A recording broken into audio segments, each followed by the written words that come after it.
दोस्तों, 21 life transforming pillars complete financial planning के समाप्त हो चुके हैं, लेकिन लोगों की जो जिज्ञासा थी उसमें कई प्रश्न आए। उन प्रश्नों के उत्तर देने का प्रयास करूंगा और कोशिश करूंगा कि वो जो चीज़ें आपकी जिज्ञासा के रूप में आई थी उनमें बहुत सारी चीज़ें थी, जैसे CFP क्यों लें, CFP क्या है, कितना लें, लंबी होती है, इसकी ज़रूरत क्या है, वगैरह वगैरह। तो आज इसी विषय में बात करेंगे। नमस्कार दोस्तों, मेरा नाम प्रोफेसर कुलविंदर सिंह है और आज हम बात करेंगे कि कंप्लीट फाइनेंशियल प्लानिंग क्यों लेनी चाहिए, होती क्या है।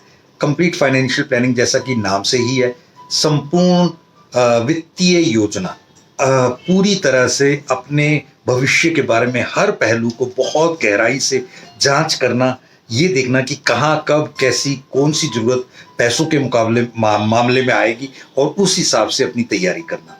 ये तो हो गया फाइनेंशियल प्लानिंग। और उसमें क्या कितना लेना चाहिए, क्यों लेना चाहिए, कितना मतलब यार एक सिंपल सी बात है, अगर आपके बच्चों की एजुकेशन में 10 लाख रुपए लगने वाला है तो आप 10 से 11 लाख रुपए, 12 लाख रुपए तैयारी रखो, हो सकता है बढ़ जाए, कम तो खैर नहीं होने वाला। कम हो भी गया तो 2 लाख रुपए उसी के काम आ जाएंगे। 8 की तैयारी मत रखो, 8 लगा तो ठीक है, 10 की तैयारी रखो, 2 फालतू ही रखो। ये हो गया कितना। और ये लंबी है जी। देखो एक सिंपल सी बात है, जब चीजें लाइफ के साथ जुड़ी होती हैं तो लंबे समय तक जाने वाली हैं, लंबी दूरी तक आपके वो लक्ष्य आपके साथ रहने वाले, उन लक्ष्यों की प्राप्ति में लंबा समय लगने ही वाला है। तो लंबा रिस्क भी है और लंबे रिस्क को लंबे समय के अनुसार आप अपनी जीवन में कैसे ढालना चाहते हैं, कैसे लेना चाहते हैं, उसकी एक बहुत बहुत बहुत इम्पॉर्टेंट बानगी ये है कि आप जहाँ लंबी दूरी के वाहन होते हैं वहाँ छोटी दूरी का वाहन काम नहीं करता।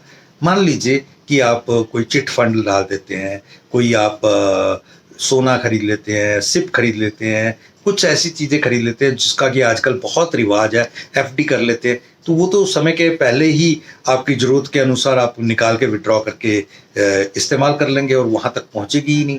यानी कि आपने यहाँ से जाना है बांग्लादेश या वेस्ट बंगाल, तो आप साइकिल पे नहीं निकलेंगे, कितना समय लग जाएगा और कितना परेशान हो जाएंगे। तो उसके अकॉर्डिंग आपको बाय एयर, बाय राजधानी या कोई भी अकॉर्डिंगली साधन नियुक्त करने पड़ेंगे। तो ये एक बहुत इंपॉर्टेंट चीज़ है। देन ज़रूरत क्या है, ज़रूरत क्या है। अब ज़रूरत तो ये है कि आप कपड़े पहनते हैं तो कपड़े के शोरूम में जानते हैं, क्योंकि कपड़े दिखाई देते हैं इसलिए कपड़े के शोरूम खुद चले जाते हैं।